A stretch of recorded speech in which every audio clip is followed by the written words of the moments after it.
आपके आसन में से आवाज नहीं आनी चाहिए, स्थिर होना चाहिए।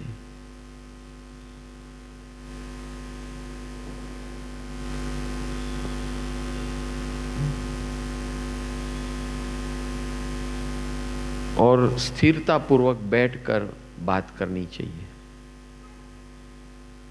When we are anxious, हम जब एंशियस होते हैं और किसी के पास अपना सॉल्यूशन लेने जाते हैं, then we are highly anxious, anxiety बोलते हैं, एंग्जाइटी, तो बहुत नर्वस होते हैं हम। तो यहाँ पर भगवान ने मार्गदर्शन दिया है कि जब भी आप किसी से गाइडेंस लेने जाते हो, सॉल्यूशन लेने जाते हो, तो अपनी एंग्जाइटी को शांत कर दो और शांति पूर्वक जिनके पास आप जा रहे हो शांति पूर्वक बैठो और ध्यान पूर्वक सुनो। आपकी एंग्जाइटी है, इट इज ओके, बट उसका निकाल लाने के लिए, उसका सॉल्यूशन लाने के लिए आपको इतना बेयर मिनिमम करना पड़ेगा। पेशेंटली, धीरज पूर्वक, शांति से बात सुनने की तैयारी रखनी है। इस प्रकार आप मेंटल प्रिपरेशन करके जाओगे तो निश्चित ही आपको उसका सॉल्यूशन मिलेगा। यहां भी आप जो बैठे हैं, जितने स्थिरता से आप बैठोगे तो, और जागृति पूर्वक बैठोगे, आतुरता से बैठोगे, क्यूरियोसिटी से बैठोगे या खड़े रहोगे, कुछ भी हो, तो आप पाओगे। But if you are anxious, आपकी स्थान स्थिरता नहीं है, विचलित है, आप हिले हुए हो, तो आपको सॉल्यूशन नहीं मिलने वाला है। इसीलिए आपको स्थिर स्वरूप से बैठकर सुनने, धीरज पूर्वक सुनना, ये अति आवश्यक है। अब साधु भगवंतों के लिए भिक्षाचर्य यानी कि भिक्षा लेने जब जाते हैं तो क्या विनय रखना है उन्हें, इसकी बात करते हैं। यथा काल भिक्षाचर्या, कि साधु साध्वी भगवंतों को भिक्षा का क्या विनय रखना है। कालेण निखम्मे भिक्षु कालेण पडिक्कम्मे अकालंच विविजिता काले कालम समायरे। भिक्षु साधु को समय होने पर भिक्षा लेने के लिए समय सर बाहर जाना है, जिस समय पर भिक्षा मिलने की पॉसिबिलिटीज ज्यादा है।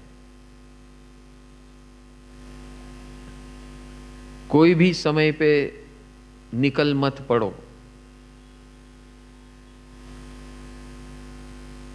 जिस समाज में आप रहते हो, जिस स्थान में आप रहते हो, वहां का उठना बैठना, चलना फिरना, खाने पीने का समय क्या होता है आपको पता होना चाहिए, और उसी प्रकार पर, उसी काल पर, उसी समय पर भिक्षाचर्य करने आपको निकलना है। काल का, टाइम का ध्यान रखते हुए भिक्षाचर्य में पहला निकलना है। फिर भिक्षा कैसे ग्रहण करनी है, उसकी आहार विधि क्या है, ये बताते हैं।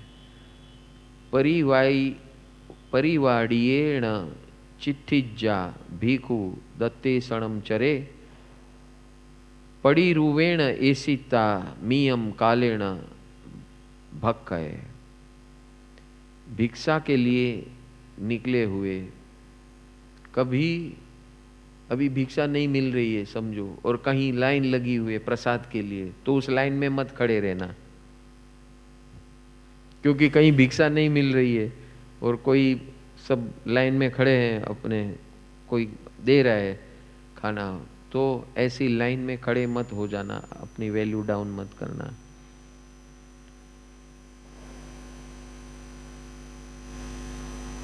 और जब भी आप जिसके भी घर पहुंचते हो तो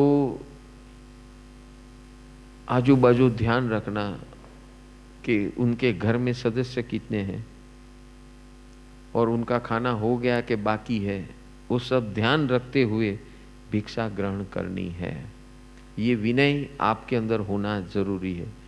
ये नहीं कि आपको कहीं नहीं मिला तो लाओ बैठ गए, तो भाई वो तो विनय करने वाले तो बोलते हैं डाल दें, लेकिन आपको अपना विनय रखना है कि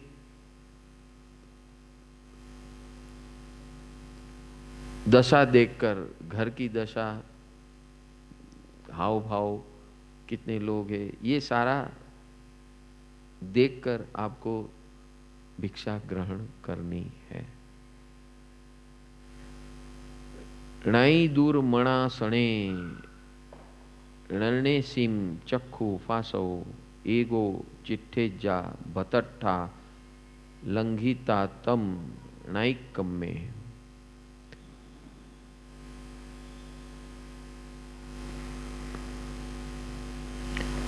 भिक्षा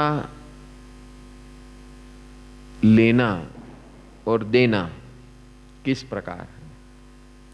तो जो भिक्षा ग्रहण करता है उसका पात्र देने वाले के नजीक रखना है। इतना नजीक न रखे कि उसको टच करे और इतना दूर न रखे कि उसको खींचना पड़े। तो लेने और देने वाले को, दोनों को ये विनय रखना है। उसी प्रकार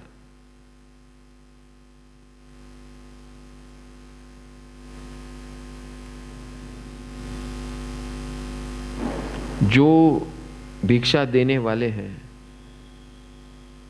उनकी भाषा समिति, उनके हाव भाव देखना जरूरी है, किस भाव से वो दे रहे हैं। और जो भिक्षा देने वाले हैं उनको चेतावनी दी है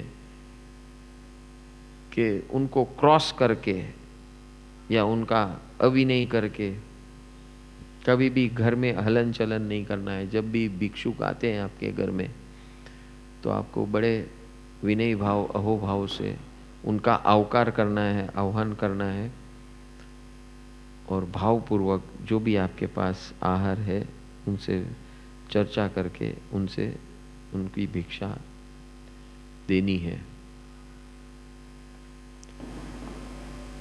णाई उच्चे व नीये वा फासणे णाई दुरवो फासुयम परकडम पिंडम पडिग्गा हेज्जा संजय।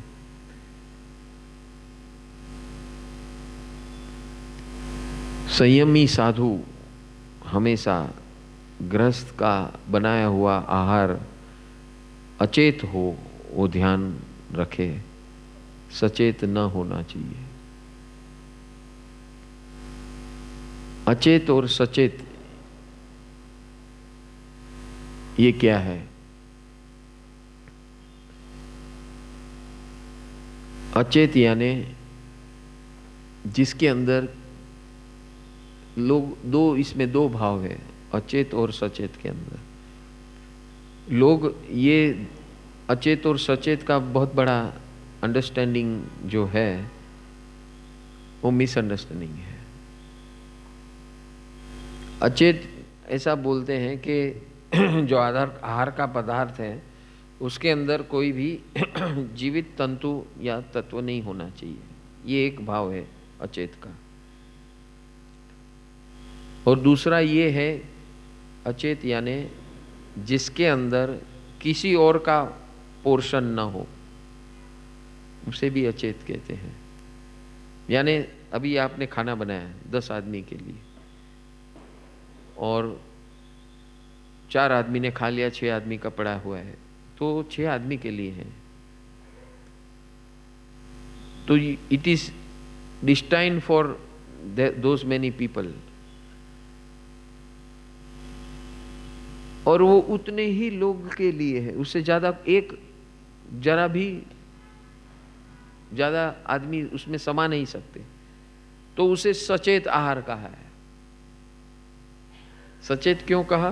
क्योंकि इसमें जिनका भाग है उसका भाग में से आप ले रहे हो, तो उसे वो सचेत आहार हो गया, निर्दोष आहार नहीं हुआ। ये दो भाव है, एक तो आहार सचेत अचेत हो, और एक है जिसका प्रादुर्भाव अंदर हो, जिसका शेयर हो, और उस शेयर में से आप ले रहे हो, तो वो भी निर्दोष आहार नहीं है। जो फाजुल पड़ा हुआ आहार है, किसी हमारे घर में बहुत कुछ होता है, हमने 5 जन खाने वाले 6 जन का बनाया है, 7 जन का एक्स्ट्रा बनाया हुआ है, तो वो अचेत आहार हो गया। और 4 जन खाने वाले और 3 का बनाया है, ठीक है, तो 3 का बनाया, 4 जन खाने वाले, और इसमें ये साधु भगवंत आ गए, तो सबका जीव किस में होता है, ध्यान किस में होता है? जब वोहराते हैं तो सबका ध्यान अभी कम ले तो अच्छा, कम ले तो सचेत आहार हो गया, वो दोषी हो गया, निर्दोष आहार नहीं रहा, ऐसा यहां बताते हैं। कई लोग को लगता है कि सचेत और अचेत यानी कि उसमें जीव हो ना हो, वो एक अलग पक्ष है, लेकिन ये पक्ष बहुत बड़ा है सचेत और अचेत का, कि जो भी वोराने वाला है या ग्रुप घर वाले हैं, तो वो लेने वाले को विवेक रखना है, संयम रखना है, तो जान ले पहले कि ये जो अपने बनाया हुआ है इसमें सबका हो गया, बाकी है कोई ऐसा है, वो जान ले और फिर उसका आहार ग्रहण करे। ये साधु का आहार विनय है। अपपाणे पबियम्मी पडिक्षणम्मी संबुड़े समयम संजय भुंजे जयम अपरिसाय्यम साड़ियम। संयमी साधु प्राणी बीज रहित ढका हुआ दीवाल आदि से घिरे हुए मकान के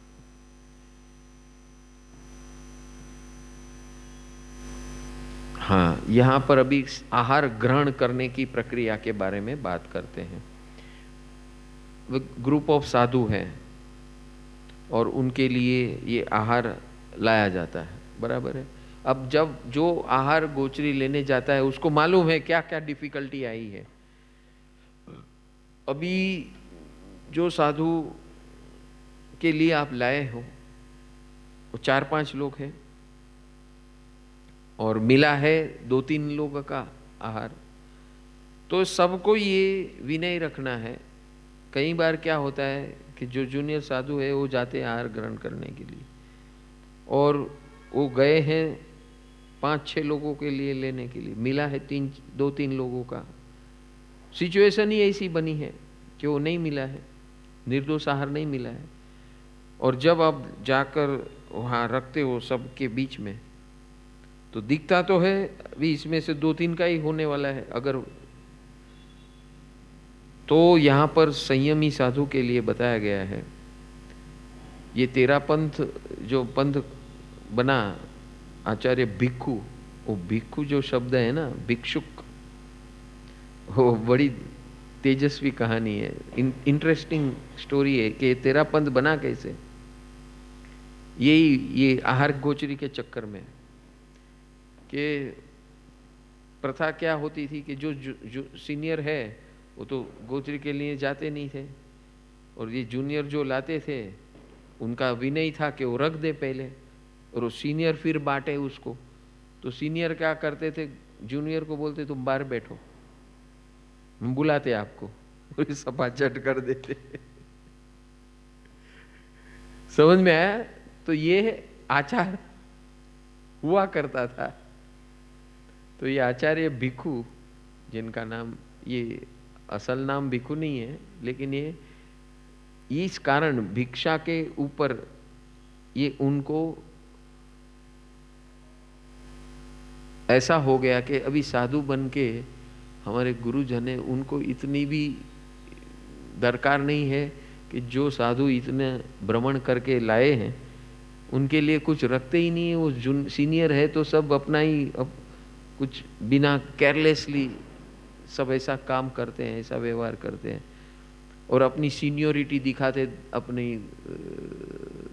दादागिरी दिखाते हैं और उस प्रकार व्यवहार करते हैं। और अन्य कई ऐसे पॉइंट्स समाचारी, साधु समाचारी के अंदर उनको पॉइंट्स थे जिसके तरफ उनको दुगंचा थी, हेट्रेड था। तो उसके लिए उन्होंने अपनी एक अलग परंपरा की। फिर अनेक आचार्य हुआ करते थे, तो सब अपने आप को आचार्य बोलना शुरू कर दिए और वो आचार्य जो बन गया वो सुपर बॉस बन गया और सब अपने गुरु की कोई सुनता नहीं था और अपने हिसाब से अपना साधु जीवन जीता था। ऐसे बहुत सारे चीजें कारण हुआ था। तो यहाँ पर ये विनय का अभाव है। ये विनय का अभाव होने के कारण ये एक पंथ खड़ा हो गया। तो यहां अगर ये विनय होता तो ऐसे ही कोई बात नहीं बनती। सुकड़ी ती, सुपक्की ती, सुच्छिन्ने, सुहड़े मड़े, सुनिठिये, सुलिट्ठी ती, सावज्जम वज्जय मुनि।